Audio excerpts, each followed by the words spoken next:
देवेभ्यो नमो नमः।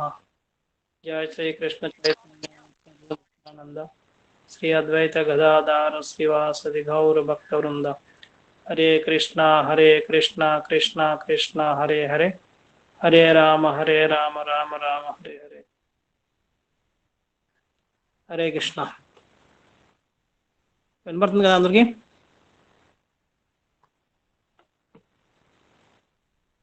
ప్రభు హరే కృష్ణ దండవుతుంది వినబడుతుంది. హరే కృష్ణ హరే కృష్ణ.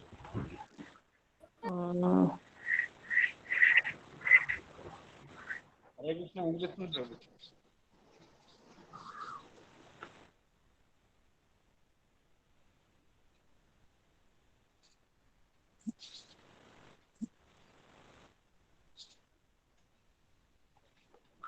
కనబడుతుందా? వినిపిస్తుంది ప్రభు, కనిపిస్తుంది వినిపిస్తుంది.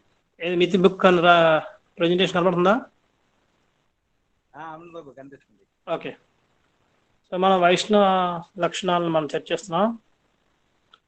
ముందు మనం కించన అనీహ ఇవన్నీ మనం చర్చించుకున్నాం. దాని తర్వాతది మిత బుక్. మిత బుక్ బుక్ అంటే తినడం. మిత అంటే లిమిటెడ్గా, అంటే మనకి ఎంత కావాల్సిన కాకుండా, అంటే ఏది పడితే అది ఎప్పుడు పడితే అప్పుడు కాకుండా ఒక లిమిటెడ్గా, ఒక పద్ధతిలో కావాల్సినంతే అని మితంగా. అది మిత బుక్. అది మిత బుక్ అన్నది కూడా అంటే అత్యాశ లేకుండా ఉండడం అని. ఇంకో విధంగా చెప్పుకుంటే అత్యాశ లేకుండా ఉండడం. ఇప్పుడు ఇక్కడ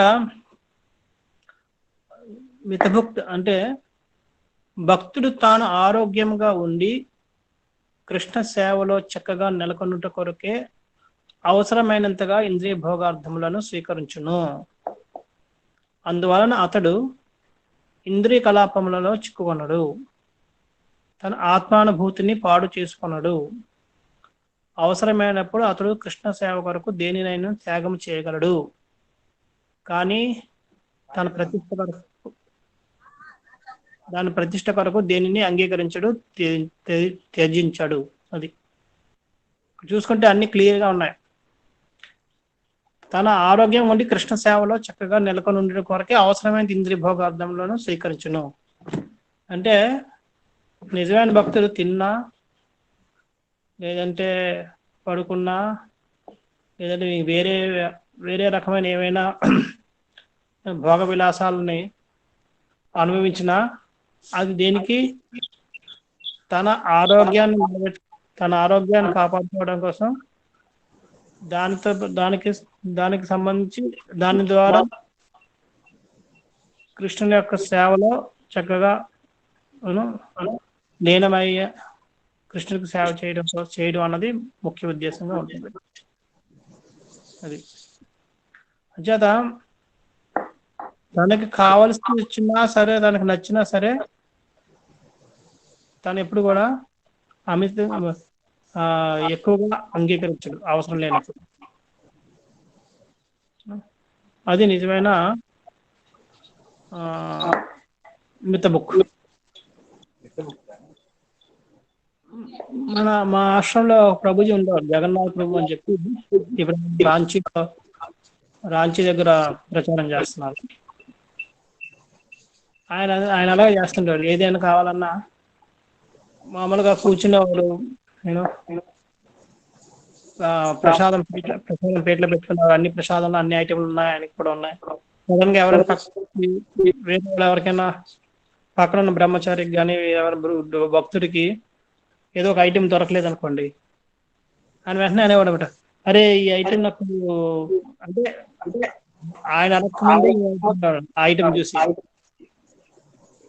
ఏదైతే దొరకలేదో ఆ ఎదుటి వ్యక్తికి చూసి, ఈ ఐటెం ఎవరికైనా కావాలి, నాకు వద్దు, నీకు దొరకలేనట్టు తీసుకో, నాకు వద్దు అని చెప్పి ముందే ఇస్తున్నావు అనమాట. అంటే ఆయన కావాలని ముందు తీసుకున్నాడు, ప్లేట్లో పెట్టుకున్నాడు, కానీ ఎదుటి వ్యక్తుడికి దొరకలేదనేవాడికి ఆయన అడగడు కాబట్టి, ఈయన ఇస్తే తీసుకోడు కదా, నాకు వద్దు, కావాలి తీసుకో అని చెప్తే తీసుకోడు కాబట్టి, నాకొద్దు, ఇది ఎవరికైనా కావాలా అనేసి అలాగే అలాగ ఇచ్చేవాడు అనమాట. హరే కృష్ణ ప్రభుజీ. ప్రభుజీ రీసౌండ్ వస్తుంది ప్రభుజీ. అది హరిలీలా మ్యూట్ లో పెట్టి हरिलीला दास प्रभु जी, हरिलीला प्रभु जी वॉइस उनका चालू है. రమణకృష్ణ బాబు అందరిని మ్యూట్ లో పెట్టండి.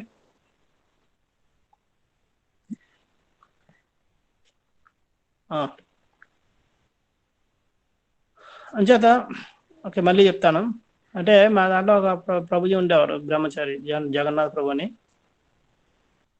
ఆయన ఏంటంటే ఏదైనా ఫీస్ట్ గట్రా ఏమైనా అయినప్పుడు మొత్తం ఆయన మామూలుగా లైన్లో వచ్చేవాడు, సేవ చేసేవాడు, లాస్ట్లో వచ్చేవాడు. అయినా సరే లాస్ట్లో అన్నిటికీ ఆయన దొరికేవి. ఆయనకి అక్కడ ఫీస్ట్లో ఉన్న ఐటెంలను దొరికి తన తర్వాత వచ్చినట్టు ఎవరికైనా దొరకలేదు అని చూశారంటే వెంటనే ఆ ప్లేట్ చూసేవాడు. ఆయన ప్లేట్లో పక్కన ఉన్న ప్లేట్లో ఏదైతే దొరకలేదో, ఏదైతే తన ప్లేట్లో ఉందో వెంటనే అనేవాడు అనమాట, ఈ ఐటెం నాకు వద్దు, ఎవరికైనా కావాలా, అరే నీకు దొరకనట్టు ఉంది కదా నువ్వు తీసుకో, నాకు వద్దు అసలు అనేసి అలాగే ఇచ్చేవాడు అనమాట. అలాగంటే తీసుకుంటారు. అలా కాకుండా మనం ఇస్తే అదే బ్రహ్మచారిని తీసుకోవడం ఏంటి, ఇలా అందులో సీనియర్ బ్రహ్మచారి అని చెప్పి మిగతా ఎవరు తీసుకోవాలని చెప్పి ఆయన నాకు వద్దంటే వేసేసారి ప్లేట్లు ఎవరికైనా కావాలా అన్నట్టుగా అలా ఆ విధంగా. అంటే ఇదంతా అది మిత బుక్ యొక్క లక్షణం అనమాట. అంచేత అతడు అటువంటి వాడు ఏంటి, ఇంద్రియ కలాపాలలో చిక్కుకోడు, ఎప్పుడు ఇంద్రియ భోగంలోకి వెళ్ళడు. ఎందుకని తనకి ఎంత కావాలో అంతే స్వీకరిస్తాడు. తనకు అవసరం లేని దాన్ని స్వీకరించడు, తనకు అవసరానికి కంటే ఎక్కువ ఉన్నదాన్ని కూడా స్వీకరించడు.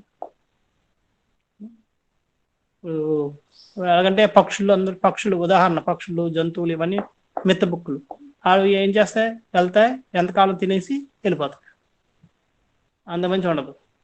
మనుషులు ఏం చేస్తారు, మొత్తం పట్టుకెళ్ళిపోతుంటారు. వాళ్ళకి కావాల్సిన కేజీ అయినా సరే 10 కేజీలు 10 కేజీలు 100 కేజీలు 100 కేజీలు మోసుకెళ్ళిపోతారు. ఆ లక్షణం ఉండదు. మిత్త బుక్ అంటే ఎంత అవసరమైతే అంత. అందుకనే భగవద్గీత కూడా యుక్తాహార విహారస్య, యుక్తంగా ఉండాలి, యుక్తంగా తినడం, యుక్తంగా, అది కూడా మిత్త బుక్. అంటే యుక్తంగా తినడం అంటే ఎంత కావాలో అంత తినడం. బ్రతకడం కోసం తినాలి తప్ప తినడం కోసం బ్రతకూడదు. అది అంటే మనం జీవించాలి కాబట్టి, జీవించి భగవంతుడి సేవలో భగవంతుడికి సేవ చేయాలి కాబట్టి దానికి ఎంత అవసరమో అంతే తింటాం. అంతకన్నా తక్కువ తిన్నా అది కూడా తక్కువ పొరపాటే, ఎక్కువ తిన్నా పొరపాటే. అంటే అది ఎప్పుడైతే ఎవరైతే మితబుక్ గుణం ఉంటుందో వాళ్ళు ఎప్పుడు ఎట్టి పరిస్థితులు కూడా ఈ భౌతిక ఇంద్రియ కలాపాలలో చిక్కుకోరు. ఎందుకంటే ఇంద్రియ భోగం చేయడానికి వాళ్ళకి ఎప్పుడు కోరుకుండదు. ఎందుకంటే ఎంతకాలం అంతే తీసుకుంటారు, మిగతా వదిలేస్తారు. అలాగే తన ఆత్మానుభూతిని కూడా పాడు చేసుకోరు. ఎందుకని ఎప్పుడైతే మనం ఇంద్రియ భోగంలో పడ్డామో మనం కొద్దిగా నెగ్లెక్ట్ చేస్తాం. సపోజ్ ఈరోజు స్వీట్ రైస్ ఉందని చెప్పి తినేసిన తర్వాత నిద్ర వస్తుంది, 1 గంట పడుకుని పోయాం. తర్వాత కూడా కడుపు బరువుగా ఉంది, అదిగా ఉంది, ఇదిగా ఉంది, ఇంకా నేను చదువుకోవడానికి చదవబుద్ధి లేదు, జపం చేస్తే నిద్ర వస్తుంటుంది. ఏమైనా అంటే మన సాధన అంతా ఖరాబ్ అయిపోతుంది. అది రోజు అలవాటు చేసి రోజు దొరుకుతుంది రోజు స్వీట్ తింటున్నాం, మన పద్ధతి మన డైలీ అదొక మన దినచర్య అయిపోద్ది అనమాట. రోజు తినడం, స్వీట్ రైస్ తినడం, 2 గంటలు పడుకోవడం, తర్వాత కుడుకు పట్టు పడుతూ జపం చేయడం, ఇదే మన అయిపోద్ది. అంటే మంచిగా ఉన్నదాన్ని ఈ స్థాయికి తెచ్చేసుకుంటాం మన సాధన కానీ ఇవన్నీ.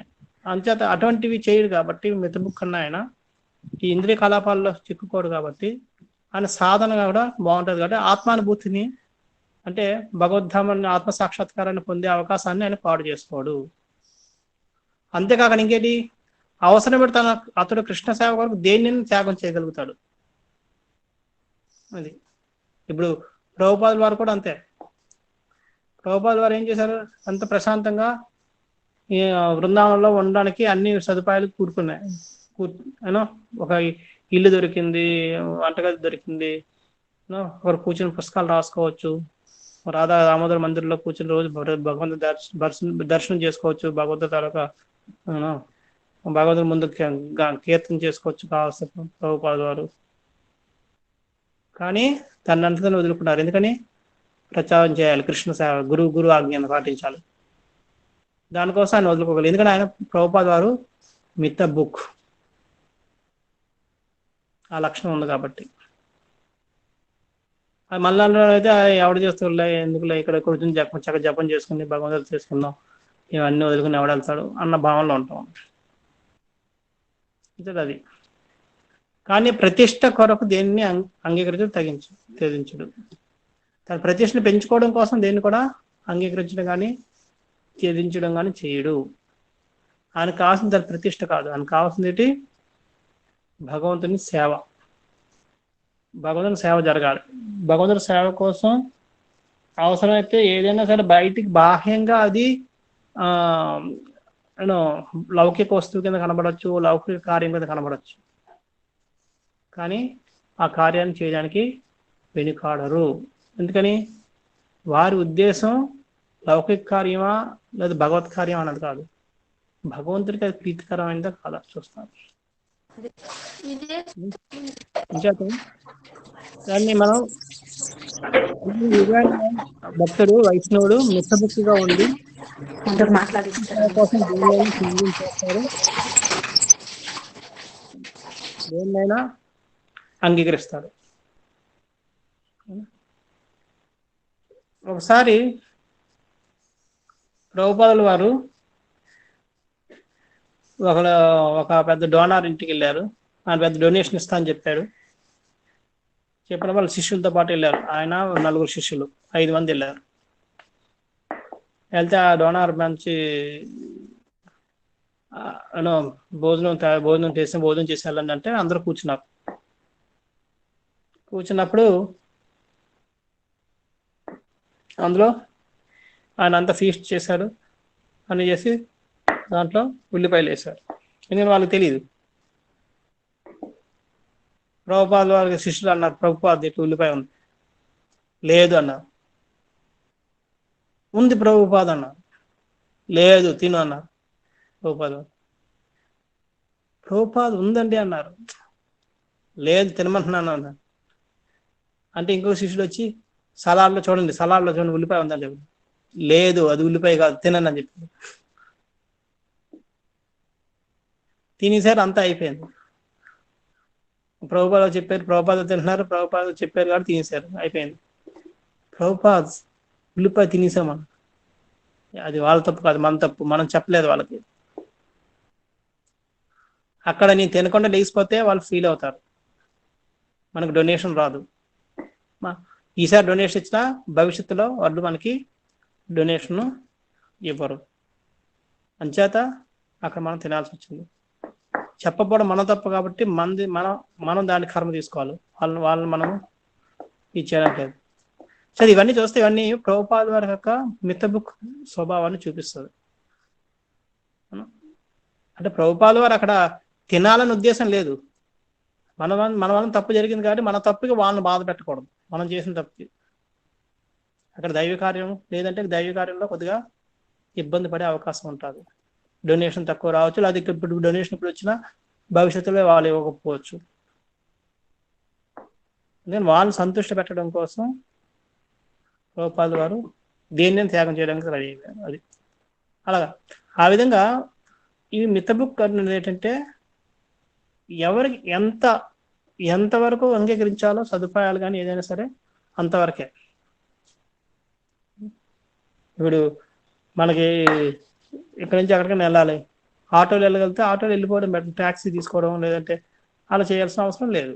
అంటే ఎందుకంటే ఎంతవరకు, అందుకని ప్రభుపాద వారు మీరు చూస్తే స్టార్టింగ్లో ఆయన బ్యాక్ టు గాడ్ అదే భగవద్ దర్శన్ని ఆ పత్రాలని ప్రింట్ చేయడానికి వెళ్ళినప్పుడు నడిచి వెళ్తుండేవారు. ఎందుకని ఆటోలు ఎక్కితే డబ్బులు ఎక్కువ అవుతాయని.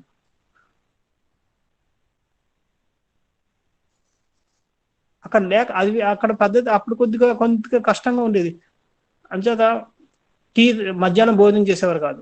ప్రింటర్ దగ్గరికి వెళ్ళి స్వామీజీ భోజనం అయిందంటే లేదు నేను చేయను అంటే ఆయన అర్థం చేసుకుని ఆ ప్రింటరు వానికి ప్రభుపాద వారి కోసం పళ్ళు ఏవో తెప్పించి ఇచ్చేవాడు.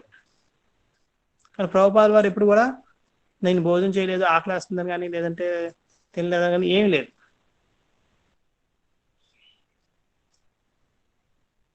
ఒకసారి మన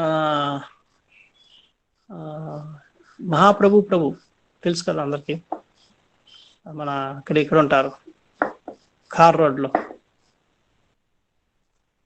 ఆయన ఇంటికి ఒకసారి ఎవరు మన గిరిరాజ్ స్వామి వచ్చారు, గిరిరాజ్ మహారాజ్. అప్పుడు ఇంకా చౌపటి మందిరం ఇంకా స్టార్ట్ అవ్వలేదు. అప్పుడు వాళ్ళందరూ జూహుకి వెళ్తుండేవారు. జూహుకి వెళ్తుంటే అప్పుడు వాళ్ళు గిరిరాజ్ మహారాజు వచ్చారు ఒకసారి వాళ్ళ ఇంటికి. వస్తే ఏదో సమ్ డొనేషన్ కోసం అని చెప్పి వస్తే ఆ డొనేషన్ తీసుకుని వెళ్ళిపోతుంటే, అరే మహారాజ్ వచ్చి మీరు భోజనం చేసి వెళ్ళిపోండి, ఒక అరగంట ఉండాలంటే, లేదు టైం అయిపోతుంది, నేను వేరే చోటుకి వెళ్ళాలి, అది లేదని చెప్పి బలవంతాన్ని ఆపేసి భోజనం పెట్టారు. భోజనం పెడితే ఎలా తిన్నారంటే అలా తిన్నారట. అది చూసి ఆశ్చర్యం వేసింది. ప్రభుజీ మీరు ఇలాగా, అప్పుడు మహారాజు మీరు ఇలాగ ఎందుకు తింటున్నారు, మీ మహారాజు సన్యాసం తక్కువ తినాలి కదా అంటే, 3 రోజులు తినడం లేదంట అన్నారు. 3 రోజులు తినప్పుడు పెట్టి మరి మీకు డొనేషన్ కదా, మీ దాంట్లో డబ్బులు ఉంటాయి కాబట్టి, అది నాకు డొనేషన్ వరకే కానీ నా వరకు ఖర్చు పెట్టుకోవడం లేదు. ఆ టైంలో ఏవో కొద్దిగా నీళ్లు తాగడం అలా చేస్తాను, భోజనానికి నాకు డబ్బులు లేవు, వండుకోవడానికి టైం లేదు అప్పుడు. అంటే ఇవన్నీ ఏంటంటే వాళ్ళు ఇంద్రియ నిగ్రహం చూడండి. అది కాకపోయినా అంత తినకపోయినా ఇంకా శక్తి ఉంది కదా, శక్తి లేకపోతే తిని ఉండేవాడిని, శక్తి ఉన్నంత చాలా పని చేస్తాం, ఇంకా నేను అంత నీరసం అవ్వలేదు కదా అని చెప్పి నేను కూడా పెద్ద పట్టించుకోలేదు. వాళ్ళకి ఏమైనా సేవ చేయాలని తప్పనే తప్ప కొద్దిగా తినేసి లేదా కొద్దిసేపు పడుకుందాం, ఒక అరగంట రెస్ట్ తీసుకుందాం, అటువంటి భావనలు లేవు. ఇవన్నీ మిథ బుక్ లక్షణాలు. అంచేత అవసరమైతే వాళ్ళు దేనిని త్యాగం చేయగలరు. ఎందుకని వాళ్ళు దేనికి కూడా వాళ్ళు ఆకర్షితులు అవ్వరు. ఇవన్నీ చూసుకుంటే చూడండి, మీకు ఒక విధంగా అకించన లేదా నీల ఇవన్నీ ఈ లక్షణాలను చూసుకుంటే మెయిన్గా ఏంటంటే ఇంద్రియ భోగం చేయడానికి ఎటువంటి ఆసక్తి ఉండదు. అదే వాటికే వేరు పేర్లు పెట్టి వేరు విధాలుగా వివరిస్తున్నారు. అన్నిటికీ ముఖ్య కారణం ఏంటి, ఇంద్రియ భోగం అనేది చేయకూడదు భక్తుడు. దానికి ఇంద్రియ భోగం మీద మమకారం పెంచుకోకూడదు. ఎవరైతే పెంచుకుంటారో వాళ్ళ భక్తి భ్రష్టత పడుతుంది. ఇది చెప్పాల్సింది అనమాట. ఇది దీని తర్వాత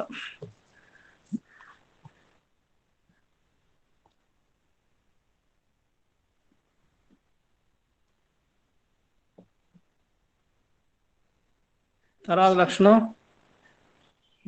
శాంత 15 శాంత అంటే భగవంతుని సృష్టిని కొల్లగొట్టుటకు యత్నించేవారు సర్వదా కల్లులితులై ఉందురు. ఎవరైతే భగవంతుని సృష్టిని కొల్లగొట్టాలని మోసం చేయాలని చెప్పి అనుకుంటారో వాళ్ళందరూ కూడా ఇప్పుడు కూడా కల్లోలితులే ఉంటారు. లోపల అంతా అల్లకల్లోలంగా ఉంటుంది. లోపల ఎప్పుడు ఏదో ఒకటి ఆలోచిస్తుంటారు, భయపడుతుంటారు, అసలు ఏదో ఒకటి ప్రశాంతంగా ఉండరు. కానీ భక్తుడు అటువంటి వ్యర్థ కార్యముల అనాసక్తుడై ఉండి ఇంద్రియ భోగము తన స్వార్థమునకు విరుద్ధమైనది అని ఎరుగి ఉండును.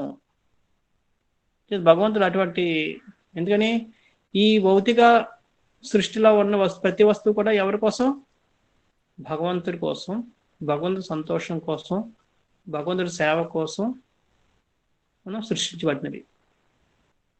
అది తెలుసుకున్నాడు కాబట్టి తను వాటిని అనుభోగించడానికి తనకు అర్హత లేదన్న విషయం తెలుసుకొని ఆయన ఎప్పుడు కూడా వాటి మీద ఆసక్తి, వాటిని భోగించడానికి ఆసక్తి చూపించడు. అంచేత సర్వదా భగవంతుని కొరకే భగవంతుని కోరిక మేరకే కార్యరత ఉందని అతడు శాంతిలో ఉండను. ఎప్పుడు కూడా వాటిని భగవంతుని సేవలోనే ఉపయోగించుకోవాలన్న భావనలో ఉంటారు. కాబట్టి నేను ఉపయోగిస్తే ఆయన ఉపయోగిస్తాడు, ఎవరో ఉపయోగించండి. అది అంచేత ఎప్పుడు కూడా ఈర్షాభావం కానీ ద్వేషభావం కానీ పెంచుకోడు. అందుకనే ఒకసారి ప్రభుపాదుల వారు భగవద్గీత మీద కామెంటరీ రాశారు. పూర్తిగా రాసిన తర్వాత తన శిష్యులకి అందరికీ చెప్పారు, ఇది పబ్లిష్ చేయాలి మనం, ప్రింట్ అని చూడండి అని చెప్పి. పబ్లిష్ చేయాలంటే ఇంకా చాలా తిరుగుతున్నారు, 3 నెలల నుంచి తిరుగుతున్నారు. పబ్లిషర్లు పెద్ద వాళ్ళు పట్టుకుని వెళ్తున్నారు. ఎవరు కూడా పబ్లిష్ చేయడానికి వాళ్ళు ఎవరు కూడా సంసిద్ధం అవడం లేదు. ఈ ప్రభుపాల 3 నెలల తర్వాత అడిగారట భావానంద ప్రభుని. ఇప్పుడు భావానంద ప్రభు, అప్పుడు భావానంద మహారాజు, ఏమైనా అయిందా ప్రభుపాద, మేము సాయశక్తిలో ప్రయత్నిస్తున్నాం, ఎక్కడ అయ్యేటట్టుగా ఏం కనబడలేదు అని. ఓకే, ప్రయత్నించండి అని చెప్పారు. అయిపోయిన తర్వాత అప్పుడు తను ఒక రోజు ఒక లెటర్ వచ్చింది వాళ్ళకి. ఆ లెటర్లో ఒక ఆయన రాశాడు, నాకు మీ హరే కృష్ణ వారి ఆల్బమ్ రికార్డింగ్ కావాలి. రికార్డింగ్ అంటే తెలుసు మీకు, అంటే చెప్పుడు వాళ్ళకి తెలియదు, పెద్దవాళ్ళంతా తెలుసు. పాతకాలంలో పెద్ద డిస్కులు వస్తుండేవి తెలుసు కదా, డిస్కులు అలాగా అది పెట్టి వేస్తుండేవారు. టేప్కి ముందు వచ్చేవి డిస్కులు పెద్ద, దాని అలా ఒక పిన్నిలాగా ఉండేది, తీసి పెడుతుండేవారు, అలా తిరుగుతూ ఉండేది అది, దాన్ని రికార్డింగ్ అంటారు. అప్పట్లో ఉండేవి ప్రభుపాద గారి టైంలో. అది నాకు ఒకటి కావాలి మీ కీర్తనతో అని చెప్పి పంపించండి అని చెప్పి రాశాడు. ఆ రాసినప్పుడు ఆయన మెక్మిలన్ కంపెనీ అడ్రస్ ఇచ్చాడు అన్నమాట. మెక్మిలన్ అడ్రస్ ఇవ్వగానే ఇంకా ఈయనకి బ్రహ్మానంద ప్రభుకి ఉత్సాహం వచ్చింది. అరే ఈయన పబ్లిషర్, వెంటనే ప్రభుపాద్ దగ్గరికి వెళ్ళి, ప్రభుపాద్ ఇలాగా మనకు ఒక రిక్వెస్ట్ వచ్చింది, ఇలాగ వాళ్ళకి రికార్డింగ్ కావాలట, అంటే టేప్ అది కావాలట వాళ్ళకి, దాని మరి పబ్లిషర్ కదా, మరి ఏమైనా మనం మాట్లాడమంటారా అని. మాట్లాడరా అంటే మరి అయితే మనం భగవద్గీత తీసుకెళ్ళా, ఏం అవసరం లేదు, భగవద్గీత అవసరం లేదు, నేను వెళ్ళి మాట్లాడరా అని చెప్పారు ప్రభుపాద్. అరే ప్రభుపాద్ వారు అయితే మీకోసం అయినా మీకోసం ఏమైనా రాసి తీసుకెళ్తే మీరు ఎంత గొప్ప ఏంటంటే, అవసరం లేదు, ఏం అవసరం లేదు, వెళ్ళి మాట్లాడరా అంట. ప్రభుపాద్ వారు ఏమి అసలు టెన్షన్ లేదు. అంటే ప్రభుపాద్ వారు ఏమీ లేకుండా, భగవద్గీత లేకుండా, మీకోసం లేకుండా ఎలా చెప్తారంటే, చెప్పు మా దగ్గర భగవద్గీత మొత్తం అంతా రాసి ఉంది, అనువాదం చేసి ఉంది, అది ఇండియన్ స్వామి వారు రాశారు అని చెప్పారు. కానీ మీరు ఇంత ముందు రాసిన చిన్న పుస్తకాలు ఉన్నాయి కదా, అవి పట్టుకెళ్తాను, ఏం అవసరం లేదు, వెళ్ళి మాట్లాడుకుంటా అని చెప్పారు. అంటే ఈయన ఏంటి ప్రభుపాద్ ఏమి చూపించకుండా ఏం మాట్లాడతాను అనుకుంటూ నిరుత్సాహంగానే వెళ్ళాడు. అక్కడికి వెళ్తే అక్కడ న్యూయార్క్ లో పెద్ద బిల్డింగ్ ఉందట, 15 అంతస్తుల బిల్డింగ్, అదంతా వాళ్ళదే. దాంట్లో ఈ మనిషిని కనుక్కోవడానికి 1 గంటన్నర పట్టింది. బిల్డింగ్ లో అంతా చూస్తే ఆయన అకౌంట్స్ డిపార్ట్మెంట్ లో చిన్న క్లర్క్, జూనియర్ క్లర్క్. అది చూసేటప్పటికి ఇంకా నిరుత్సాహం వచ్చింది, ఏంటి ఇలాంటి ఆయన ఉత్సాహపడిపోయి, మీ హరే కృష్ణ వాళ్ళు ఏం చేస్తారు, అవి చేస్తారు, ఇవి చేస్తారు, ఏం చేస్తారు, ఎలా చేస్తారు, ఆయన తెగ ప్రశ్నలు అడుగుతున్నాడు. బ్రహ్మానంద ప్రభుకేమో ఏమి అసలు నేను పని చేయడం లేదు, ఎందుకు వచ్చాను, ఏంటి ఎంత దూరం వచ్చాను, ఇలాంటి వాడిని తెలుసుంటే వచ్చిండేవాడిని కదా, నా టైం వేస్ట్, ఇది వేస్ట్, అది వేస్ట్, అవి ఇవని చెప్పి ఇంకా ఆయన ఇది అవుతున్నారు. ఆయనేమో ఆసక్తి చూపించలేదు, ఈయనేమో మొత్తం తెగ ఆసక్తిగా అడుగుతున్నాడు. ఇంకా అలా కూర్చొని వెళ్ళిపోదాం లేచిపోదాం అంటే, ఇంకా ఆయన ఏదో ప్రశ్న అడుగుతున్నాడు, ఇంక చెప్పాలి కదా అన్నట్టుగా ఏదో ప్రశ్న సమాధానం చెప్తున్నాడు విరక్తిగా. అలా చెప్తే ఒక 10 నిమిషాలు అయిపోయి వచ్చేద్దామని చెప్పి లేచేటప్పటికి ఏ గేట్ లో బయటకు వెళ్ళాలనుకుంటున్నాడు, అదే గేట్ నుంచి ఇంకొక ఆయన ఎవడో ఎంటర్ అయ్యాడు లోపలికి. ఎంటర్ అయ్యేటప్పటికి అప్పుడు ఈ క్లర్క్ అన్నాడు, చూడు ఈయన మా చీఫ్ ఎడిటర్, ఇక్కడ అన్ని బుక్స్ కి ఏది పబ్లిష్ చేయాలని ఈయన ఎడిటింగ్ చేస్తాడు, జస్ట్ మీ థీమ్ అని చెప్పి కల్పించాడు. అంతే, భావానందుడికి ఎక్కలేని ఉత్సాహం వచ్చింది. ఓ మీరు ఇదా మా దగ్గర భగవద్గీత ఆ, మొత్తం అంతా ఇంగ్లీష్లో రాసింది ఉంది అని. ఇండియన్ స్వామితో రాసిందేనా? ఇండియన్ స్వామి రాసిందే అని. అని నేను చెప్పాల్సింది మీరు చెప్పేశారు అని అని ఇంకా అయితే తీసుకొచ్చాను అన్నారు. మేము ఇప్పుడు ఇంతవరకు ఇస్లాం కోసం ఖురాను, క్రిస్టియన్స్ కోసం బైబిల్, అన్ని మతాల కోసం చేసాం. ఈ హిందూ ధర్మం కోసం భగవద్గీత కోసం మేము వెతుకుతున్నాం 2 నెలల నుంచి, మాకు దొరకలేదు. మంచిది తీసుకురండి, ఇప్పుడు ఎలా ఉంది అలా ప్రింట్ చేసేస్తాను. చదువుతారా? చదవక్కర్లేదు, తీసుకొచ్చేసి ఇచ్చేస్తాను, నేను ప్రింట్ చేసేస్తాను. ఇంక ఈయన గాల్లో ఎగురుకుంటూ వచ్చాడు. ఇన్ని రోజులు 3 నెలల నుంచి వెతుకుతున్నాం, ప్రతి ఒక్కరి దగ్గరికి వెళ్తే ఎవరు కట్టినా అందరు చీచి అవసరం లేదు వదిలేదని ఆ మ్యాన్ స్క్రిప్ట్ ని ముఖం మీద కొడుతున్నారు. ఇక్కడేమో చూడకుండానే ప్రింట్ చేస్తానని చెప్పి ఈయన ఒప్పుకుంటున్నాడు. ప్రభుపాద తెలిసిందని ప్రభుపాద కూడా డ్యాన్స్ చేసేస్తారు, ఇంకేంటి ఆనందపడిపోతారు, పెద్ద ఫెస్టివల్ చేస్తారు, నాకు కంగ్రాచులేషన్ చెప్పి మెచ్చుకుంటారు, అందరి ముందు నన్ను ఆలింగనం చేసుకుంటారు, పొగుడుతారు, అది ఇది అనుకుని పరిగెట్టు ఇంకా అవన్నీ ఊహించుకుంటూ ఆయన వస్తున్నాడు. వచ్చి ప్రభుపాద దగ్గరికి వచ్చేటప్పటికి ప్రభుపాద అక్కడేమో అందరితో కూర్చొని మాట్లాడుతున్నాడు. ఈయన అనుకున్నాడు అది మంచి సమయం, అందరి ముందు నన్ను మెచ్చుకుంటారు ప్రభుపాద వారు, చెప్తానని చెప్పి ప్రభుపాద్ ఇది ఏది ఇలాగా మనకి మెక్మెలన్ వాళ్ళు ప్రింట్ చేస్తానని చెప్పి పంపించుకున్నారు. అది ప్రభా ఇదిగో అయితే మ్యాన్ స్క్రిప్ట్ తీసుకో ఇచ్చిరా అని చెప్పారు. అంతే. అసలు అంటే ఎటువంటి ఇది లేదు, శాంతం. అది శాంత. అక్కడ ఇంతకుముందు 3 నెలల నుంచి ప్రింట్ అవ్వలేదని చెప్పి ఇది లేదు, ఇప్పుడు ప్రింట్ అవుతుందని చెప్పి ఇది లేదు. అంచేత ఎటువంటి దేంట్లోనూ లేడు ప్రభుపాద వారు. అక్కడ ఆయన ప్రింట్ అయినప్పుడల్లా కళ్ళలో అయిపోతున్నాడు, ఇక్కడేమో ఇది అవుతున్నాడు అని. ఎందుకని?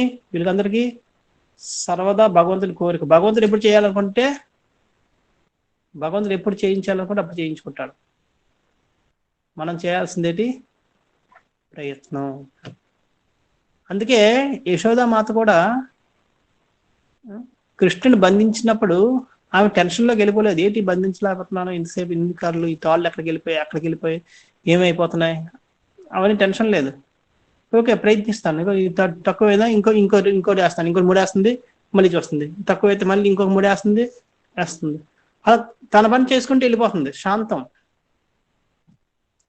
ఎటువంటి ఆవేశానికి కానీ, ఎటువంటి దీనికి కానీ, నిరుత్సాహానికి కానీ దేనికి ఎదురవడం లేదు. ప్రశాంతంగా తను చేయాల్సిన పని చేసుకుంటూ వెళ్తుంది. ఎందుకని? తెలుసు ఏ పరిస్థితిలో ఉన్నా సరే నేను చేయాల్సింది భగవత్ సేవే. భగవత్ సేవ చేసినప్పుడు కొన్నిసార్లు నేను సఫలం అవ్వచ్చు, కొన్నిసార్లు విఫలం అవ్వచ్చు, కానీ సేవ అయితే ఆగడానికి లేదు. ఎప్పుడైతే మనం దాంట్లోంచి ఏదైనా చిన్నదైనా ప్రతిఫలాన్ని ఆశిస్తామో అప్పుడు మనలో ఆందోళన మొదలవుద్ది. ఎందుకని? అరే ఇది అవ్వలేదు, ఆ ప్రభుజీ ఏమనుకుంటారు, ప్రభుజీ మెచ్చుకోరేమో, ఇది మెచ్చుకోరేమో అని. ఇప్పుడు మనం చేస్తుంది దేనికోసం? ప్రభుజీ మెచ్చుకుంటారనో, లేదా మహారాజు మెచ్చుకుంటారనో, గురువు మెచ్చుకుంటారనో, లేదంటే పక్కన వాళ్ళు మెచ్చుకుంటారనో చేస్తున్నాం. అది అవనప్పుడు మనకు టెన్షన్ వస్తుంటుంది.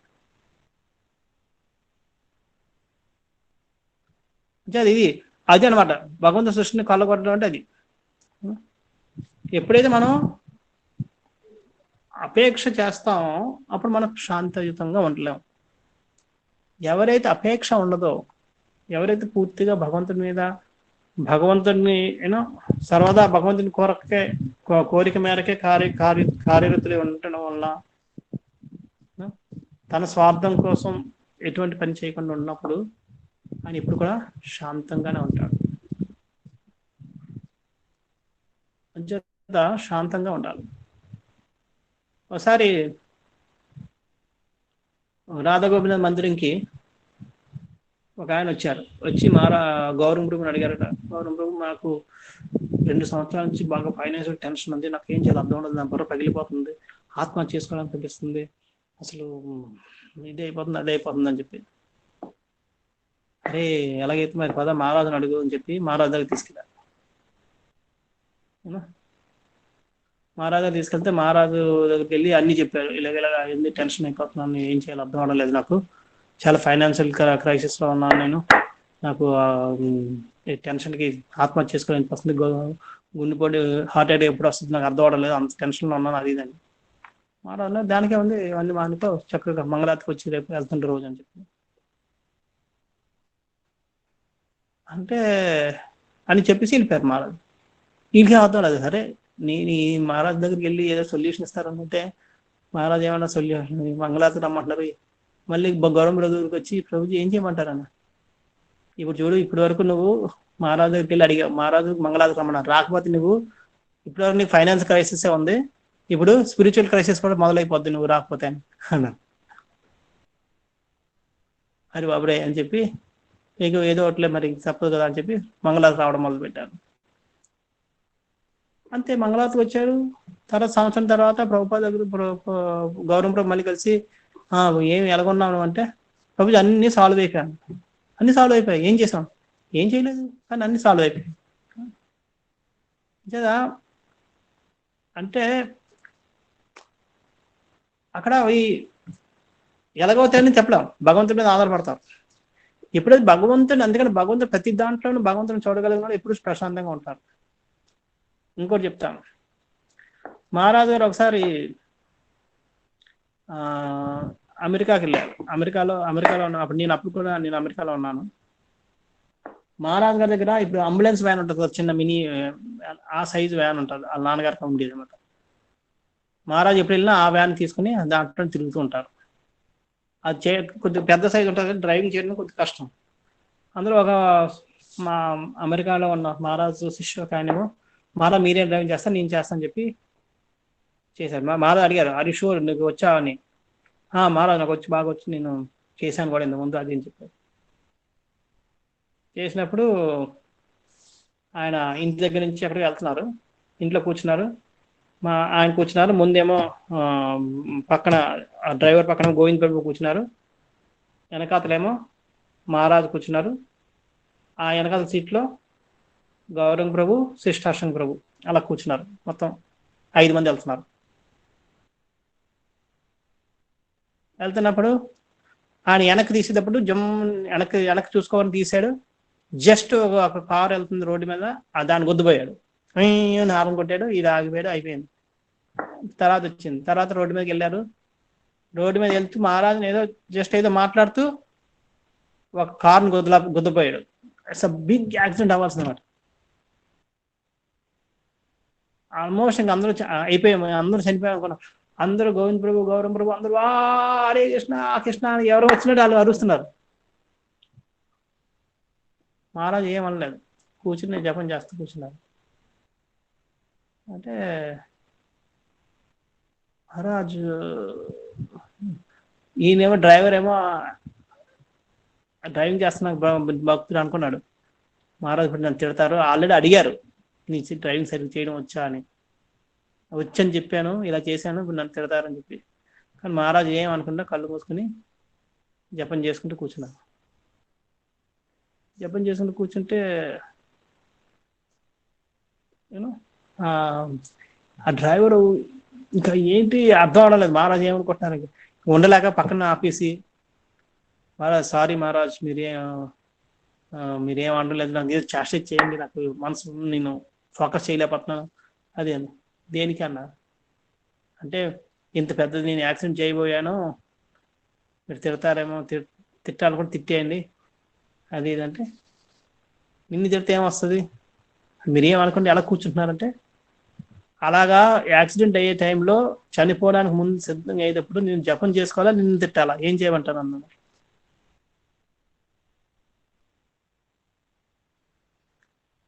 అది వాళ్ళకున్న చైతన్యం.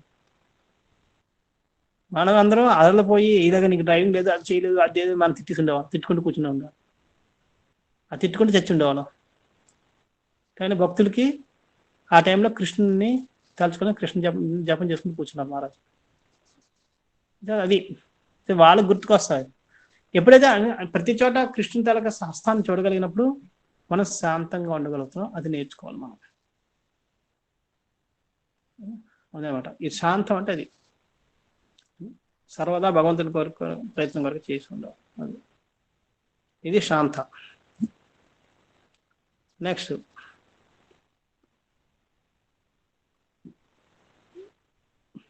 స్థిర.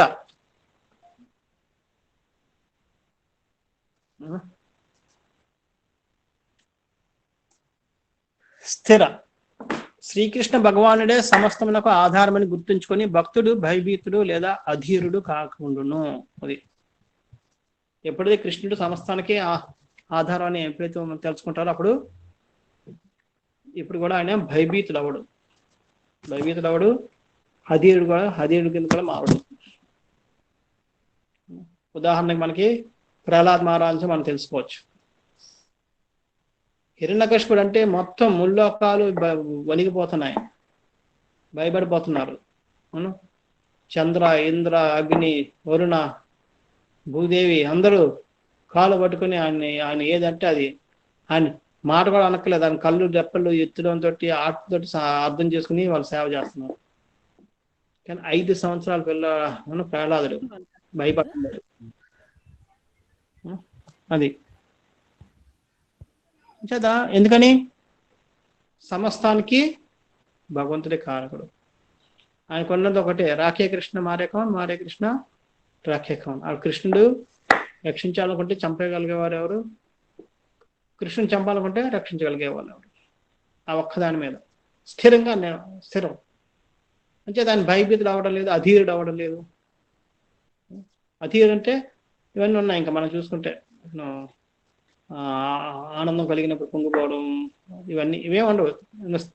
స్థిత ధీర్ము నిరుచ్ఛతి అని చెప్పి మన భగవద్గీతలో ఉంది దాని లక్షణాలు. ఆ విధంగా ధీరుడు స్థిరంగా ఉంటాడు. ఇప్పుడు అంటే నిండు కొండలు అంటాడు తెలుగులో, అచ్చ తెలుగు చెప్పుకుంటే నిండు కొండ, ఎప్పుడు తొనగడు. నిండు కొండలు ఎందుకని ప్రతి దాంట్లోనూ భగవంతుని చూస్తాడు. భగవంతుడి ఇష్టం అయితే అవుతుంది, భగవంతుడి ఇష్టం లేకపోతే అవ్వదు. ఆ విధంగా అన్నింటిలోనూ భగవంతుని చూస్తాడు. కాబట్టి ఆయన ఎటువంటి ఊడిదొండుకలకి, అవతవకలకి, కల్లోలానికి, అల్లకల్లోలం అయిపోవడం, ఆతృతులకి గురవడు. ఎప్పుడు ఒకే స్థాయిలో ఉంటాడు. అది స్థిరంగా ఉండే భక్తుడు ఏంటి, ఎప్పుడు కూడా భగవంతుడు అస్తాన్ని చూస్తుంటాడు వెనకాతల. ఈ స్థిరం ఎప్పుడైతే ఉంటుందో శాంతం వస్తుంది ఆటోమేటిక్గా. శాంత ఉండడానికి ఉన్నవాడు స్థిరంగా ఉంటాడు, స్థిరంగా ఉన్నవాడు శాంతంగా ఉంటాడు. ఈ రెండు ఒకటి. యాక్చువల్గా స్థిరంగా ఉన్నవాడు శాంతంగా ఉంటాడు. శాంతం నుంచి స్థిరం రావడం అనేది కష్టం అంటే స్థిరంగా ఉన్నవాడు శాంతంగా ఉంటాడు, ప్రశాంతంగా ఉంటాడు. ఇది ఆయన అధీరుడు అంటే అధైర్యపడడు అని. అధీరుడు కావాలంటే అధైర్యపడడు, తొలగిపోడు, తొలకడు అంటే నిండుకొండ తొలగదు అంటారు కదా. ఆ విధంగా నిండుగా ఉంటాడు. కాబట్టి ఎటువంటి ఉద్రేకాలకి, ఎటువంటి అవమానానికి కానీ, అటువంటి లేదంటే ఒత్తిళ్ళకి కానీ అటు కూడా లోని అవడు. అన్నిట్లోనూ ఎటువంటి స్థితిలో ఉన్నా సరే కృష్ణ సేవ అనేది వదులుకోడు. స్థిరం అంటే అది భయభీతుడు కాదు. ఇప్పుడు మనల్ని అందరూ మనం అందరిలో ఇప్పుడు కూర్చొని జపం చేస్తున్నప్పుడు పోలీసులు కానీ మిలిటరీ వాళ్ళు వచ్చి ఎవరికక్కడ జపం చేస్తానంటే మనం పరిగెడతాం, జపం వదిలేసి పరిగెడతాం. మన భయం, ప్రాణం భీతి, ఆ భీతి. అదే స్థిరమైన వాళ్ళైతే భయం ఉండదు, భయపడడం. అదే జరిగింది. సాల్టెడ్ బ్రెడ్ మనం బుక్ చదివి ఉంటారు. ఉక్రెయిన్లో జరిగింది, రష్యాలో.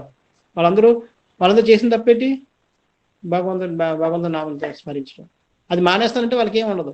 కానీ మానం, మీరు ఏమైనా చేయండి, మేము ఇది మానం. దానికోసం వాళ్ళు ఎన్నో కష్టాలు ఎదుర్కొన్నారు, కొంతమంది చనిపోయారు. అయినా సరే వదలలేదు. వాళ్ళు ఆ విధంగా స్థిరంగా ఉండడం వల్ల ఈరోజు రష్యాలో, ఇండియా తర్వాత రష్యాలోనే ఎక్కువ ప్రచారం అవుతుంది. అది స్థిర. ఎటువంటి పరిస్థితుల్లో కూడా ఎటువంటి కష్టమైన, నష్టమైన భగవంతుడి సేవ నుంచి ఈ మాత్రం కూడా మనం కదలం.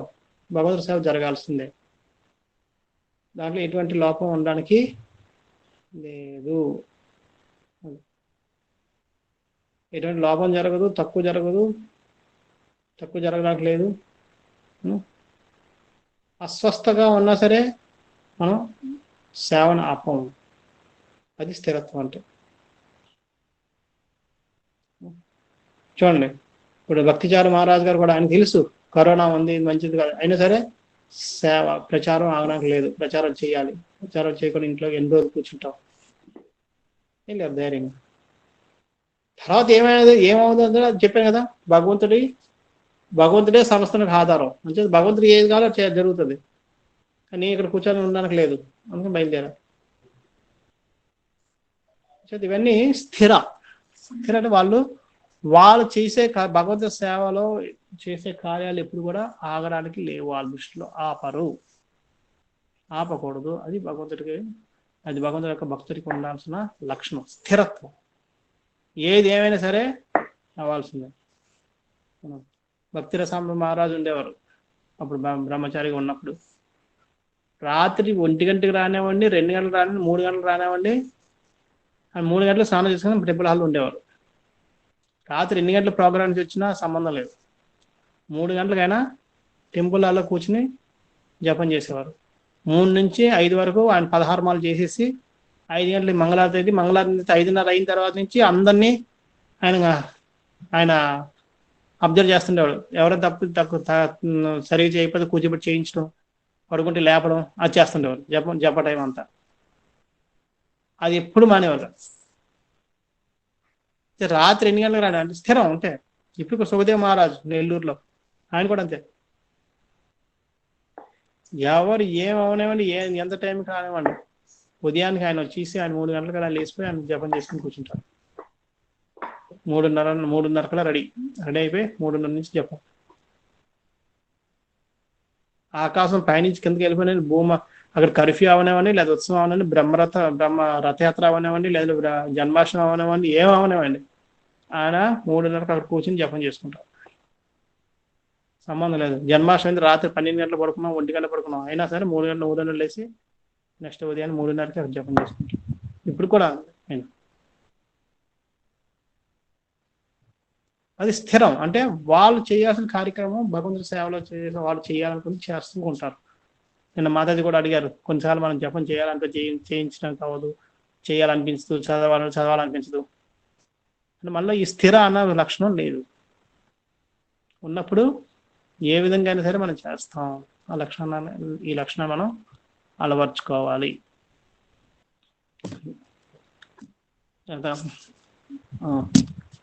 1:50 10 నిమిషాలు ఉంది కాబట్టి ఈరోజు మనం మళ్ళీ 3 లక్షణాల కోసం చర్చించాం.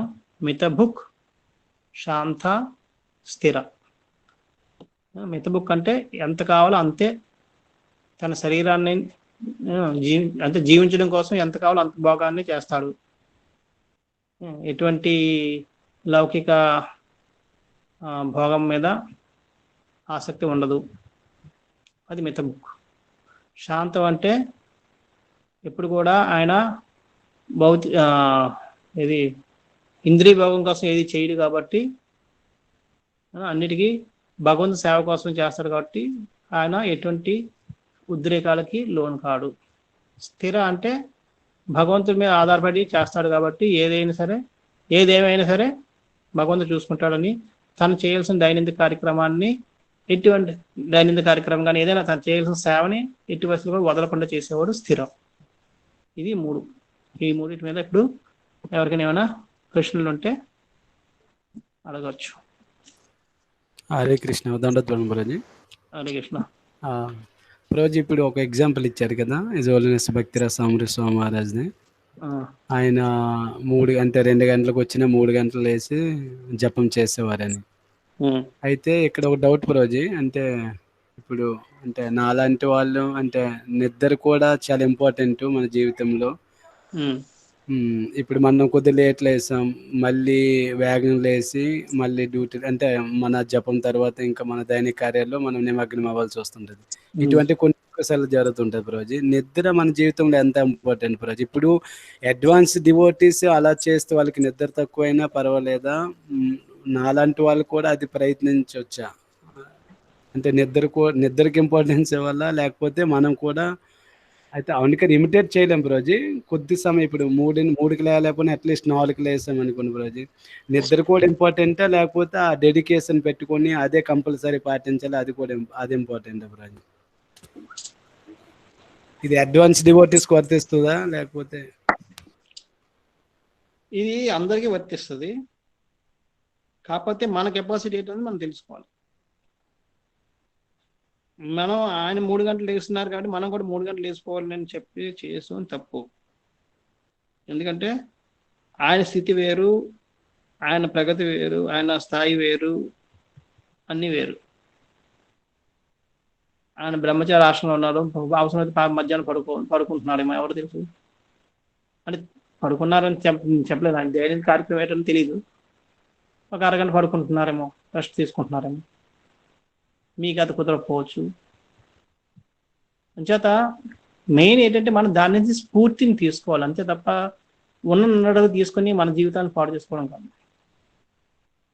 ఆ స్ఫూర్తి ఉండాలి. అంటే మన పరిస్థితి తెలుసు. ఓకే, నేను 3 గంటలు లేగలేను, 5 గంటలు లేస్తాను, కానీ 5 గంటలు లేసి ఆఫీస్కి వెళ్ళే జపం అయిపోవాలి. లేదంటే ఇది మనం అనుకున్నప్పుడు ఇంకా అది కంటిన్యూ చేయాలి. లేదా ఆఫీస్కి వెళ్ళేటప్పుడు 10 మాలలు చేసుకుని వెళ్తాను. అది మన ప్రేరణ. అంతేగాని ఆయన 3 గంటలు లేచేవరకు మనం కూడా 3 గంటలు వేసుకోవాలి, ఆయన పడుకోరు కాబట్టి మనం పడుకోం, అది కాదు. ఆ ప్రేరణ, ఆ స్ఫూర్తి తీసుకోకూడదు. ఎందుకంటే ప్రతి ఒక్కరికి ఒక్కొక్కరికి ఒక్కొక్క కెపాసిటీ ఉంటుంది. అంచేత వాళ్ళలాగా మనం చేయలేం, అది అనుసరించాలి. మనం స్ఫూర్తి తీసుకోవాలి తప్ప దాన్ని ఉన్నట్టుగా అనుకరించుకోవాలి. అనుకరిస్తే ప్రాబ్లం అవుతుంది. సో మన స్థాయిని చూసుకోండి.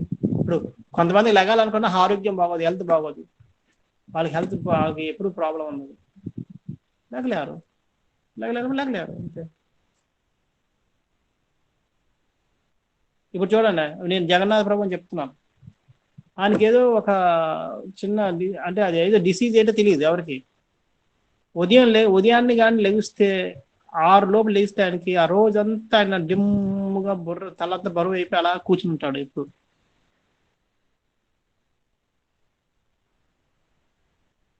అందుకని ఆయనకి ఎగ్జామ్ ఇచ్చారు, మంగళవారం రావక్కర్లేదు అఫీషియల్గా. ఎందుకంటే తెలుసు అది జెన్యున్ ప్రాబ్లం. అని ఎప్పుడు 6 గంటలు వేసేవాడు, 6:30, 7 గంటల వచ్చేవాడు, ఒక 4-5 మాలు చేసేవాడు, తర్వాత భాగంగా దర్శనం గంట అయ్యేది, భాగవతం క్లాస్ అయిన తర్వాత అప్పుడు కూర్చొని జపం చేసుకునేవాడు. అదే మనిషి ఈరోజు రాంచీకి వెళ్ళారు, అక్కడ రాంచీ దగ్గర అక్కడ ప్రచారం చేస్తున్నారు. ఇప్పుడు అవసరం అవుతుంది, ఆయన లెగుస్తున్నారు. ఇప్పుడు అలవాటు పడ్డాడు. అంటే ఇప్పుడు అలవాటు పడ్డారు లేకపోతే కష్టపడుతున్నారో తెలియదు. ఇప్పుడైతే మంగళవారం లెగుస్తున్నారు, చేస్తున్నారు. అందుకని అక్కడ అవసరం అయింది, లేకపోతే మరి ఏది తెలియదు. అక్కడ కూడా ఆయనకు ఇబ్బంది ఉందా మరి బాధపడుతున్నారో తెలియదు, కానీ ఇప్పుడు మరి లెగుస్తున్నారు, అన్నీ చేస్తున్నారు. ఎందుకంటే అక్కడ ఆయన రాకపోతే ప్రాబ్లం కాబట్టి ఎలాగోలా వస్తున్నారు.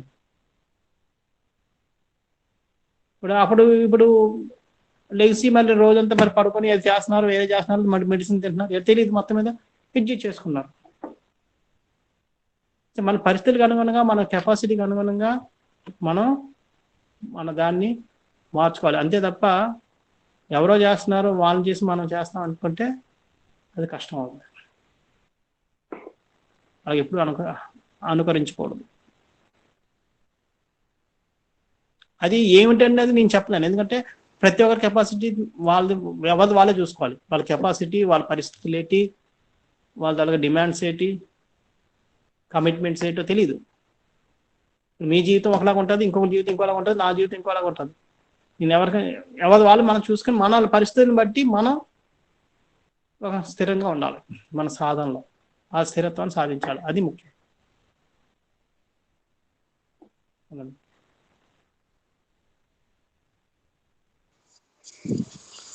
ओके, हरे कृष्ण। हरे कृष्ण। प्रभु जी हिंदी में बात करना चलिए। Prabhu ji I don't know means Prabhupada या महाराज से तो मैंने डायरेक्टली मैं आपसे इंस्पायर्ड होता प्रभु। वैष्णव गुना मतलब आपको देख के इंस्पायर्ड होते हैं प्रभु जी। आप आपका एक एक मेरे को याद आता है ना, मेरे को एक एग्जांपल देता हूँ प्रभु जी कि कितना हम लोग सेल्फिश रहते हैं, लेकिन आपका एक एक एग्जांपल इतना ग्रेट है ना प्रभु जी। ओके, ठीक है ठीक है, प्रश्न प्रश्न पूछो। तो मैं वो बताओ प्रभु जी, सबको पता लगेगा कि एक ही एग्जांपल देता हूँ प्रभु जी। उससे क्या फायदा, प्रश्न क्या है? प्रश्न यही है प्रभु जी कि आप मीन्स प्रैक्टिकली कभी मीन्स किसी के बारे में सुनते हैं ना, तो ठीक है, वो हम लोग उनसे सुन के वो इंस्पायर्ड होते हैं, लेकिन आपसे तो फिजिकली आपसे देख के इंस्पायर्ड हो सकते हैं प्रभु जी।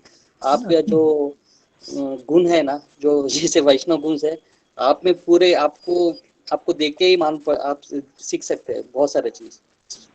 अच्छा है। इट्स वेरी इंस्पायर्ड प्रभु जी। आप मेरा जैसा नहीं, सब मेरा जैसा बहुत लोग हैं, हम देखेंगे तो हर आदमी का अंदर कुछ ना कुछ रहता है, ऐसा कोई कमती नहीं है।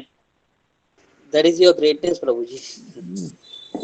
नहीं ऐसा नहीं, आप भी इतना फाइट कर रहा है, यू नो, आपको इतना रेस्पॉन्सिबिलिटी से इतना ये है सब, फिर भी आप भी भक्ति छोड़ा नहीं।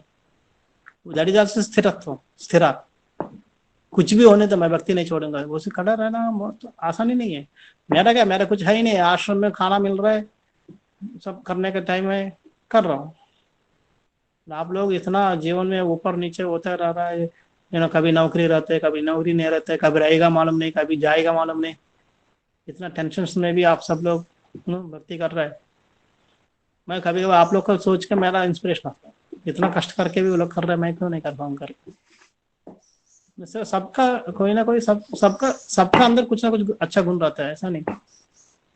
That we have to see, learn. तो thank you very much Prabhu for everything. Hare Krishna, Hare Hare Krishna. और कोई है? सॉरी, मैंने आज 2 बजे अनएक्सपेक्टेडली मीटिंग का बुलाया, इसके लिए मैं 1 बजे बुला दिया आपको। मैं क्लास भी 2 बजे तक ले पाऊंगा।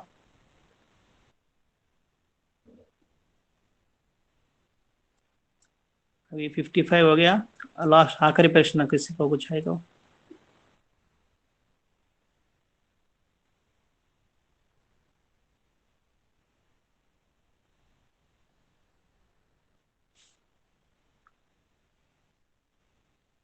Connected night. కృష్ణ ప్రభుజీ, హరే కృష్ణ. ఇప్పుడు మీరు ఇవన్నీ వైష్ణవ క్వాలిటీస్ చెప్తున్నారు కదా ప్రభుజీ, అయితే ఇందులో ఏవి ఒక్కటి మేము అంటే పాటించలేము కదా, అంటే మా లెవెల్ కి చాలా హై అనిపిస్తుంది. అంటే మరి ఎట్లా అర్థం చేసుకోవాలి వైష్ణవ క్వాలిటీస్? చూడండి, మనకి లక్ష్యం తెలుసు, ఇప్పుడు ఏం చేయాలన్నది. ఇంతవరకు మనకి ఎక్కడికి వెళ్ళాలో తెలియదు. ఇప్పుడు మనకి ఎక్కడికి వెళ్ళాలో ఒక డైరెక్షన్ తెలిసింది. ఈ గుణాలు మనం పెంపొందించుకోవాలి, అవి పెంపొందించుకోవడానికి ప్రయత్నిద్దాం. అవి చూడండి, అవి మనకి పెరుగుతాయా, మనకు ఆ గుణాలు వస్తాయా లావా అన్నది మనకు ముఖ్యం కాదు. భగవంతుడు తలుచుకుంటూ ఒక క్షణంలో మనం మార్చేస్తాడు కదా. చేత మన ప్రయాసం, మనం అది 100 సార్లు అదే చెప్తాను, మనం నిరుత్సాహపడాల్సిన అవసరం లేదు. మనలో మంచి గుణాలు, ఈ మంచి గుణాలు పోతున్నాయా లేదా అనేది నిరుత్సాహపడక్కర్లేదు. ఈ గుణాలు వచ్చాయా లేదా, రాలేదని చెప్పి నిరుత్సాహపడక్కర్లేదు. వచ్చాయని చెప్పి సంతోషపడక్కర్లేదు. మనం చేయాల్సిందటి, ఇక భగవంతుడు చెప్పాడు, ఇవన్నీ గుణాలన్నీ మనం పెంపొందించుకోవాలి. ఈ పెంపొందించుకోవడానికి మనం ప్రయత్నిద్దాం. మన ప్రయత్నంలో మనం 10% సాధించవచ్చు, 1% సాధించవచ్చు, కొంతమంది 90% సాధించవచ్చు. దాంతో మనకి సంబంధం లేదు. ఆఖరికి భగవంతుడు మన ప్రయాసటి ప్రసన్న అవ్వాలి. ఆ ప్రసన్న అయ్యంటే ఒక్క క్షణంలో ఆయన మనల్ని 100% కింద మార్చుకుని తీసుకెళ్ళిపోతారు. భగవంతుడు అదే చెప్తుంది. భగవంతుడు మనం ఎంత చేసాం, ఎంత సాధించాం అన్నది చూడు, ఎంత ప్రయాస పడుతున్నాం అన్నది చూస్తాడు. మరి అదే చెప్తున్నాను, ప్రతి లెక్చర్లో అప్పుడు చెప్తుంది అదే. భగవంతుడు చూసేది మన ప్రయాస మాత్రమే, మన యొక్క విజయాలని కాదు. మనం ఎంత విజయం సాధించామని చూడు. మన ప్రయాస చూస్తాడు. ఇంతవరకు మనకు తెలియదు ఈ గుణాలు తెప్పించుకోవాలి, ఇప్పుడు తెలుసు కాబట్టి ఈ గుణాలు పెంపొందించుకోవడానికి ప్రయత్నిద్దాం. ఆ ప్రయాసలో మనం ఓడిపోయినా సరే అది విజయమే. ఎందుకని భగవంతుడు ప్రయాస చూస్తాడు, ప్రయాసలో తప్పేం లేదు. నేను ప్రయాస చేస్తున్నాను, ఇంకొకరు మీరు ప్రయాస చేస్తున్నారు. నేను ప్రయాస చేసి 90% సాధించాను, నా ప్రయాస 100%, 100% లేదు, అయినా సరే నేను 90% సాధించగలిగాను అన్ని గుణాలు. మీరు 100% ప్రయాసపడ్డారు, కానీ మీరు 10%. భగవంతుడు మీతోటే ప్రసన్న అవుతాడు, ఎందుకంటే మీరు 100% పెట్టారు. నాతో సాటిస్ఫైడ్, ఎందుకంటే నేను ఇంకా పూర్తిగా 100% ప్రయాసపడలేదు, 90% పడ్డాను, పడి 90% సాధించుకున్నాను. భగవంతుడు నువ్వు పూర్తి చేస్తే ఇంకెక్కువ వచ్చేది, వచ్చేది నీకు ఫెయిల్. ఆయన దృష్టిలో నేను ఫెయిల్.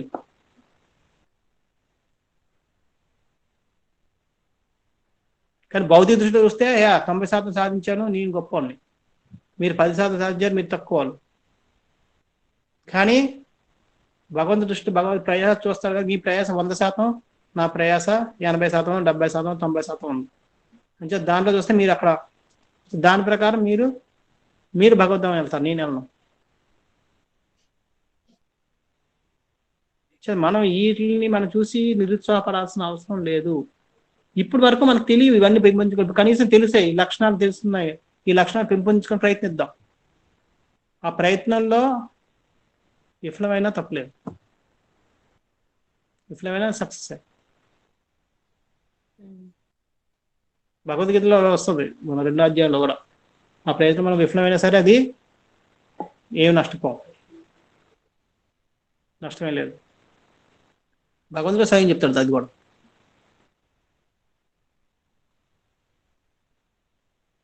మనకి నిరుత్సాహపడాల్సిన అవసరం లేదు, మనం చేయాల్సింది. అందుకనే భగవంతుడు ఆ దామోదర లీల ఎప్పుడు గుర్తుంచుకోండి, రెండిట్లో ఒకటి మంది విజయం కాదు, అక్కడ ఏంటిది, ఒక వేలు మన ప్రయాసకి, రెండోది భగవంతుడి కృప. మన విజయానికి కాదు చిహ్నం, మన ప్రయాసకి.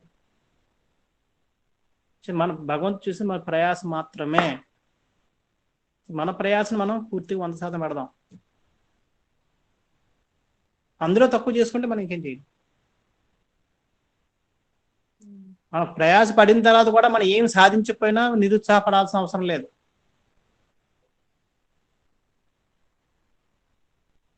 విజయం సాధించినట్టే. మన సాయశక్తిలో ప్రయత్నిద్దాం, దాని తర్వాత భగవంతుడు కృపిస్తాడు. భగవంతుడు కృప ఉంటే మనం ఒక క్షణంలో మళ్ళీ మారిపోతాం, అన్ని మారిపోయి గుణాలు మారిపోయి వెళ్ళిపోతాం.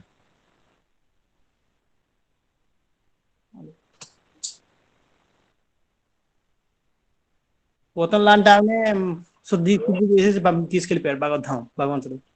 పూతన ఎంత కలుషితమైన మనసుతో వచ్చింది, ఎక్కడ ఏ కోసాన్ని కూడా చిన్న ఒక చిన్న సూది మనంత కూడా మంచి భావం లేదు కృష్ణుడి మీద, చంపాలని చెప్పి వచ్చింది. ఆయన శుద్ధి చేసి తీసుకెళ్ళాడు.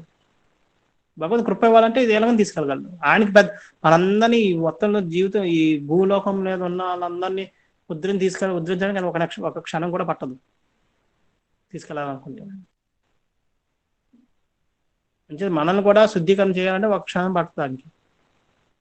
కానీ మనకి ఆ అర్హత సాధించగలగాలి మనం దానికోసం. అది మన ప్రయాసం మీద ఆధారపడి ఉంది. మన ప్రయాసకి ఆయన ప్రసన్న అయిపోతే ఒక క్షణంలో మనం మార్చేసి తీసుకెళ్ళిపోతాడు ఆయన.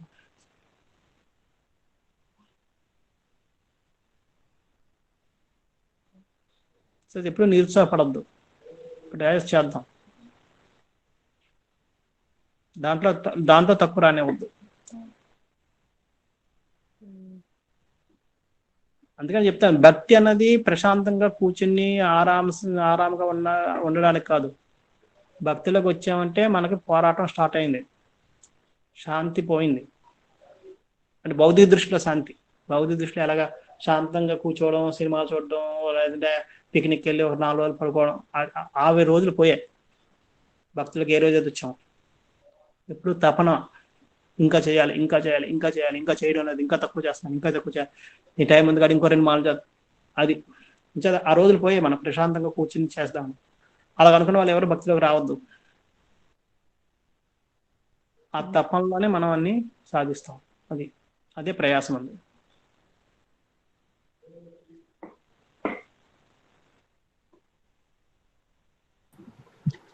హరే కృష్ణ ప్రభుజీ. అదే కృష్ణ. ప్రభుజీ ఇప్పుడు మీరు ఒకటి చెప్పారు కదా పూతన ఎగ్జాంపుల్. అయితే Putana he was completely against Krishna and he wanted to kill Krishna. Even then he got the grace of Krishna. Then when we are doing so much of bhakti, if we don't get that grace, then what is the use of doing bhakti అనే భావం రావచ్చు కదా మనలోన. అందుకని చెప్పాను, భగవద్గీతలో కృష్ణుడు చెప్తాడు, ఏ యథామం ప్రపద్యంతి. కృష్ణుడు ఏమన్నాడు, ఎవరు ఏ విధంగా నన్ను శరణు తీసుకుంటారో ఆ విధంగా నేను ప్రతిస్పందిస్తాను అంటే, ఆయన ప్రతిస్పందన ఇస్తాను అని చెప్పి ఆయన ఖచ్చితంగా వాగ్దానం చేస్తున్నాడు. ప్రతిస్పందించిపోవడం అంటూ ఉండదు. ఒకవేళ ఆయన ప్రతిస్పందన తక్కువగా ఉందంటే అర్థం ఏంటి, మన భక్తి తక్కువగా ఉందని. అంతే తప్ప భగవంతుడు తక్కువగా చేస్తున్నాడని చెప్పి మనం అనుకోకూడదు. మన భక్తి తక్కువ ఉంది కాబట్టి ఆయన దాన్ని మనం 20% కృషి చేస్తే ఆయన 20% కృప ఇస్తాడు. మన ప్రయాసం 80% అయితే ఆయన కృప కూడా 80% ఉంటుంది.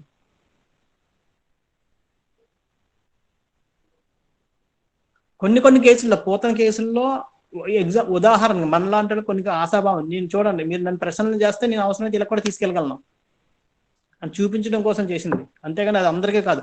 చూడండి మన డిగ్రీ, కొంతమంది డిగ్రీకి గౌరవ డిగ్రీలు ఇస్తారు, గౌరవప్రదమైన డాక్టరేట్ డిగ్రీ ఇస్తారు, ఆనరరీ. వాళ్ళని చదవరు మిగతా వాళ్ళగా, కానీ వాళ్ళకి గౌరవార్థం ఇస్తారు. ఎన్టీ రామారావుకి ఇచ్చారు, నాగేశ్వరరావుకి ఇచ్చారు డాక్టరేట్ డిగ్రీలు ఆ కళా పోషణలో. వాళ్ళే అక్కడ కోర్సులు చేయలేదు, ఏం చేయలేదు, కానీ వాళ్ళు చేసిన కృషికి అభినందిస్తూ ఇస్తారు. కానీ అది అందరికీ ఇవ్వరు. అలా డిగ్రీలు అందరికీ రావు. మనం దానికోసం ఎదురు చూసుకుంటూ కూర్చున్నాం అనుకోండి, మనకి ఎప్పుడు రాదు. కానీ అలాగే అందుకనే భగవంతుడు మనకి చూపించడం కోసం, నేను తీసుకెళ్లాలనుకుంటే మీకు 1 నిమిషం, నాకు 1 నిమిషం కూడా పట్టదు. చూడండి గారు, ఇది ఒక శాంపుల్ పోతున్నా. కానీ మీరు చేయాల్సిందేంటి, మీ ప్రయాస చేయండి. తర్వాత మీరు శుద్ధం అవ్వకపోయినా సరే నేను చేయగలను. ఇక్కడ ఇది ఈ ఉదాహరణ ఉంది కాబట్టి మిమ్మల్ని కూడా అలా చేయగలను నేను. అది చూపించడం కోసం పోతన అని చేశాడు. అంచేత రేపు ఉదయం భగవంతుడి కృప మనకి పూర్తిగా 100% రాలేదు అంటే అర్థం ఏంటంటే మన భక్తి కూడా 100% లేదు, మన ప్రయాసం 100% లేదని అర్థం చేసుకోవాలి. అది మన భక్తి 100% ఉందా లేదా మనకి ఎలా తెలుస్తుంది? మన ప్రయాసం 100% అంటే మన భక్తి 100% ఉన్నట్టే. చెప్పాను నిన్న కదా ప్రశ్న అడుగుతున్నారు గురువు ఎలాగంటే, మనం ప్రతి క్షణం కూడా భగవంతుడి సేవలో ఇచ్చించడానికి ప్రయత్నించినప్పుడు మనం 100% భక్తిలో ఉన్నట్టే, మన భక్తి 100% ఉన్నట్టే.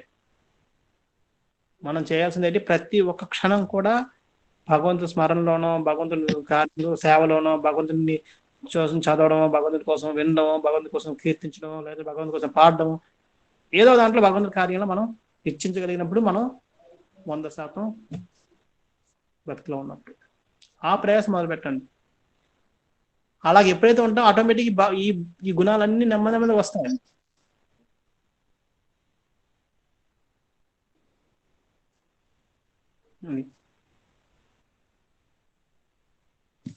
ఓకే అండి, ఏమైనా ప్రశ్నలు అంటే మళ్ళీ చూద్దాం, ఎందుకంటే ఇప్పుడు 2:10 అయిపోయింది, మీటింగ్ స్టార్ట్ అయింది, నేను వెళ్ళాలి.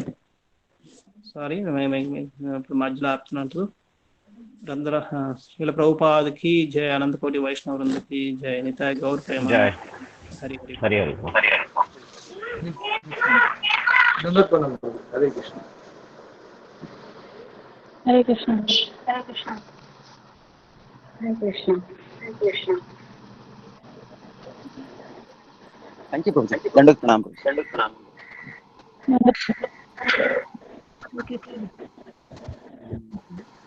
यूट्यूब भागवत